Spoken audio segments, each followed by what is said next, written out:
Minä olen Emma ja nyt ajattelin laulaa teille elämän tarinani pikemmittä puhetta tästä tämä alkaa. Mä oon Emma, anna mulle yläfemma, aina kouluun vihaan kun siellä joku jonne tulee mopol pihaa. Sen jälkeen se sieltä mopon kyydistä hyppää pois, totta kai sitä turpaa vetää vois, koska se aina ärsyttää mua ja sit se menee sen friendien luo.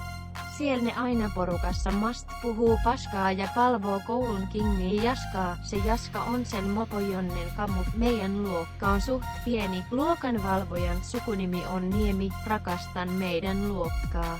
Koska siellä on paras ystäväni nimeltä Kakka on se aikamoinen akka. Se harrastaa karate, judoa ja lätkää. Siellä se aina rektaa semmoista pätkää.